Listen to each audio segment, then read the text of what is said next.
I suffer from an extremely rare type of muscular dystrophy, and I have to take medication or I'll die. Right now I weigh less than 80 pounds. I have all my life. I have support of 5 of my doctors saying that I am living proof that medical marijuana works. I am completely against legalizing it for everyone, but there is medical purposes for it. And you have synthetic marijuana that's available and other medications. It makes me sick. I have tried it and it makes me throw up. I have tried all the medications there are and all the forms that come in, appetite stimulators or steroids. I have muscular dystrophy that's completely against my DNA. I'm sorry to hear that. My question for you is, will you arrest me and my doctors if I get medical marijuana prescribed? I'm not in favor of medical marijuana being So will legal you in the have country. me arrested? Hi. How are you? Excuse me. I'm sorry. Will you please answer my question? Will you have? Wait, are you not going to answer his question, Governor? I think I have. I'm not in No, favor he of asked you if you were legalizing going to medical arrest. marijuana. He asked if you were going to arrest patients like him, Governor.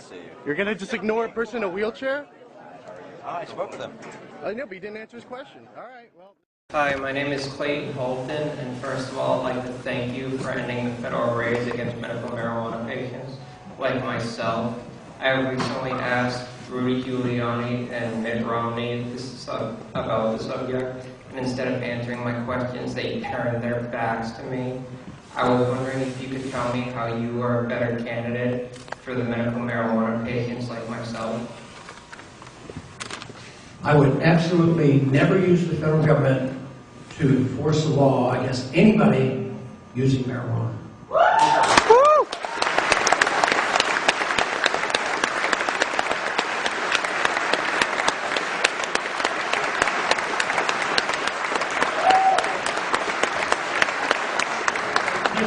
There's a couple reasons for that. We talk about medical marijuana, and as a physician, it's controversial in conventional medicine. I happen to believe that it's probably very, very helpful, and I'll bet you there's a few testimonials for that. But even in the legislative sense, in the political sense, the federal government doesn't have this authority. I mean, if a state especially comes in and says that you can use it, like some of these states have, then for the federal government to come in and say that we are going to override the state law, even if it's just a modest legalization, and override this law, that's an offense, just on the issue of states' rights. But how can people do this? How can an individual talk to you like that and say, well, I'm a compassionate conservative. I want you to suffer. That's what they're saying. You know, it's outrageous. And they don't know the history. How long has this war on drugs been going on? Essentially since the early 70s. The first marijuana laws were passed in 1938, and they knew they weren't allowed to outlaw it, so they passed a huge tax on marijuana.